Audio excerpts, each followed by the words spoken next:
This movie is seriously one of the best I've ever watched. It's packed with romantic stories that are just waiting to be discovered. The plot revolves around a guy who, while fishing, unexpectedly catches a stunning girl in his net. I was so eager to see how it all unfolds. The fisherman, completely unprepared for this encounter, finds himself in a wild situation. At the start, we see Jack, the fisherman, out on the sea doing his usual thing. When he pulls up his net, he's shocked to find not just fish, but a girl caught in there too. He quickly jumps into action, rescuing her and giving her CPR to bring her back. It's a pretty intense moment since both of them are freaked out. Once he gets her on the boat, he covers her with a blanket and is about to call for help, but she insists she's fine and doesn't want to go anywhere. When Jack asks for her name, she can't remember, which makes him think she might have lost her memory from being in the water. So he decides to take her to his place, thinking it'll be a safe spot for her since her mother passed away a few years back. He gives her a blanket and even shares his lunch with her. Jack ends up running late because he needs to take his daughter to the doctor, so he asks the girl to hang tight while he steps out. He arrives at his ex-wife Maura's place, even though they're divorced. Maura lives with her boyfriend Alex, and they have a daughter named Annie. When they get to the hospital, they find out the doctor has left due to delays, but they still go in. A nurse starts the dialysis, and while waiting, Annie asks her dad for a story. Jack tells her about a fisherman who caught fish daily until one day he got hurt, and a beautiful girl got caught in his net. Annie perks up and asks if it's about Selkie, the mermaid from a children's book. Jack tells her it's a different story for another time. Then, the nurse brings in an automated wheelchair, and Annie lights up with joy. After that, Jack takes her back to Maura, who gets upset with him for being late to the hospital. She's not the easiest person to deal with, often drinking too much. The next day, Jack visits his mom and runs into a girl he knows, checking in on her. His boat is ready for fishing, and when the girl asks to join, he hesitates, saying it's bad luck to take girls fishing. But after some convincing, he agrees, and they start chatting. Jack and Ondine are out on the fishing boat together. Jack asks if he remembered her name, and she says he can call her Ondine. As Jack starts fishing, he's having no luck at all. Meanwhile, Ondine begins to sing beautifully, and suddenly, Jack notices that her singing is attracting a lot of fish. This makes him really happy, and Ondine jumps in to help him out. Together, they end up making a good amount of money. Once they've caught all the fish, they head back to shore, and Jack gets ready to take them to the market. He tells Ondine she can join him every day, and he'll share some of the profits with her. When he invites her to come to the market, she replies that she doesn't enjoy meeting people. Jack insists that she can meet him, but she clarifies that she only likes meeting him. And then she walks away. After that, Jack goes to the market to sell the fish, then stops by a shop to buy a dress. Later, he heads to school to see his daughter Annie. Annie is in her wheelchair while Jack drives his car. As they go along, Annie asks her dad to continue the story. Jack tells her that the girl starts living with a fisherman and can call different fish to her by singing. Annie chimes in, saying that the Selkie in her story also chats with her underwater friends through songs. And while doing so, she reaches Innie's house. After that, Jack walks home, and when he arrives, he gives the dress to Rain, which makes her super happy, and she kisses him on the cheek. Jack then asks her how long she plans to stay, and she wonders how many days she can actually stay. Jack mentions that if you want to stay, he can make it happen for as long as you'd like. After that, he hops in his car and drives off. Meanwhile, we see E, who has followed her dad here because she suspects he's keeping something from her. Next, we find Jack at the church, where he often confesses to the priest. Today, he spills everything about meeting a girl and wonders if she could be a mermaid since she can't remember anything, not even her name. The priest finds it all pretty odd and advises Jack to be cautious and keep him updated on what happens next. The following day, while Ondine is taking a bath, Annie shows up and realizes her dad has been hiding this from her. She thinks about the selkie she read about in a children's book and tells Ondine that she's the girl her dad, Jack, mentioned. She asks about her seal coat, warning that if it's buried, she'll be stuck for 7 years. Annie also wonders if Ondine can use her magical powers to help with her illness. Ondine is drawn to Annie's kind words and realizes Annie thinks she's a mermaid. Although Ondine doesn't answer her questions, she decides they're friends from that moment on. As Annie leaves, she says they'll meet again and shares a few more thoughts. Let's dive into the next episode where Jack shows up and asks if she wants to go fishing with him. She agrees, but insists that it should just be the two of them. Jack confirms that's the plan. Once they're out on the water, Jack can't help but notice how beautiful Ondine is. She starts singing, and surprisingly, it attracts a ton of fish. Suddenly, a guard boat comes by, and Ondine quickly hides. 2 officers board their boat to check things out and discover Rabindra. They question Jack about hiding her, and he responds that having a girl with him isn't against the law. They ask Rabindra if she's okay, and she confirms she's there willingly, so the officers leave.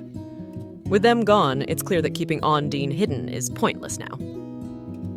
She heads to the market to buy some fish, and while they're selling, Annie shows up.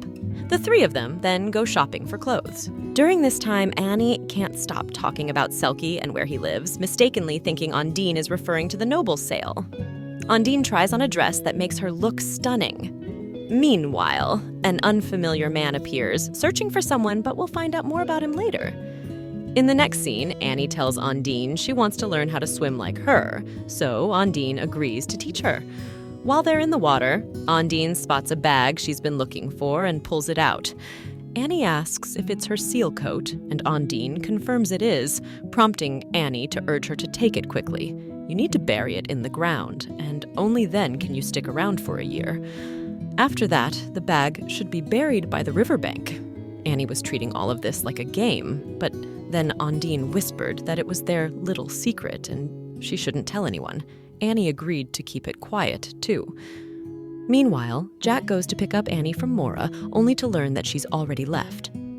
Mora asks about her water baby, meaning she knows about Ondine. In the next scene, we see Annie, Jack, and Rain on a boat heading to a competition. The whole town is there, and we spot a guy named Tom, who's actually Ondine's husband looking for her.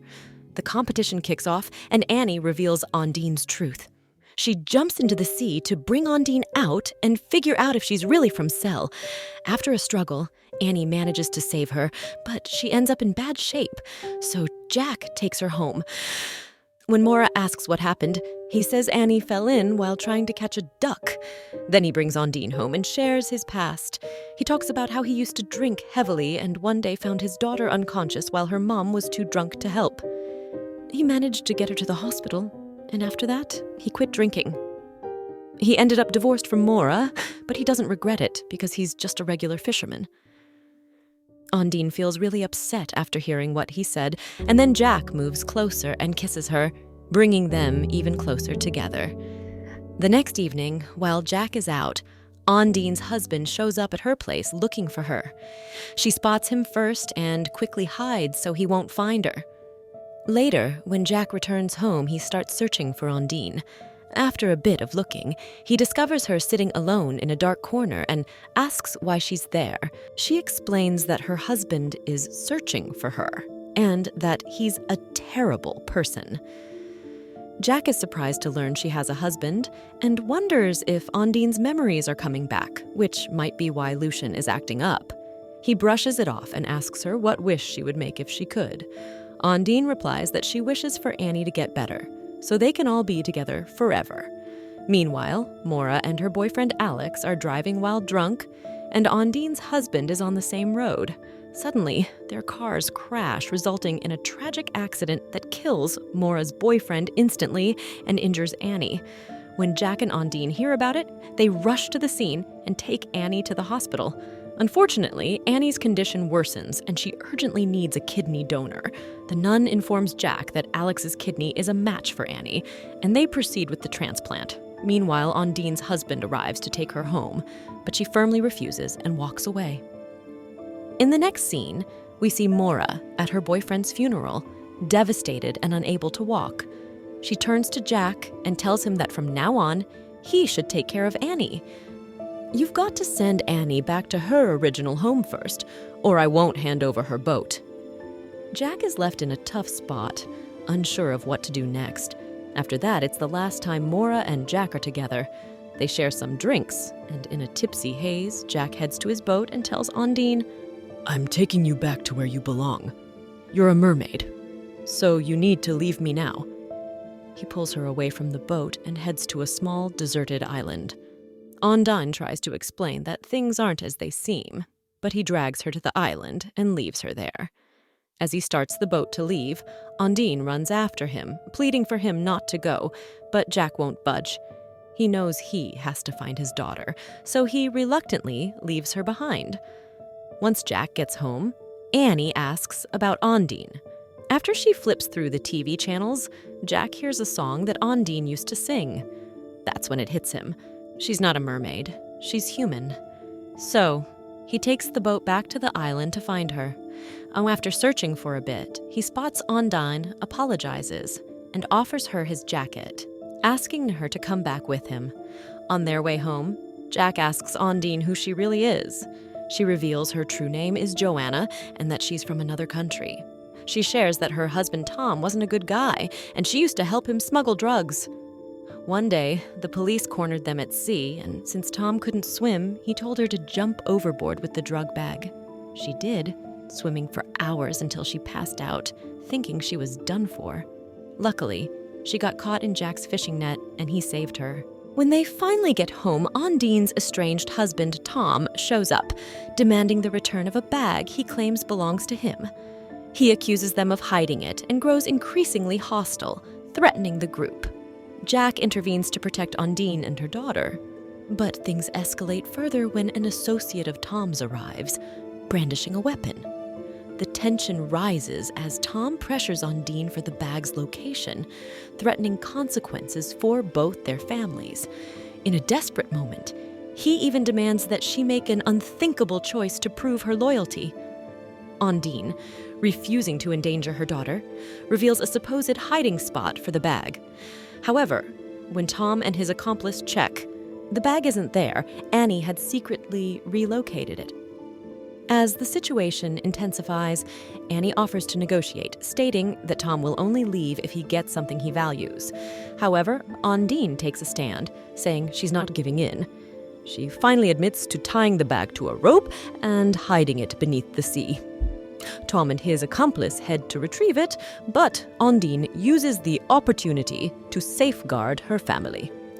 In the chaos that follows, Tom ends up struggling in the water, unable to stay afloat. Law enforcement arrives, taking Tom's associate into custody. However, Ondine is also detained, as her legal status comes into question. Determined to be together, Jack comes up with a plan to help Ondine stay. He proposes to her, and she accepts. In the story's heartwarming conclusion, we see them heading to the church by boat for their wedding, ready to start their new life together. And that wraps up this tale, folks. We hope you enjoyed it. Don't forget to like the video and subscribe to the channel for more stories like this. See you next time.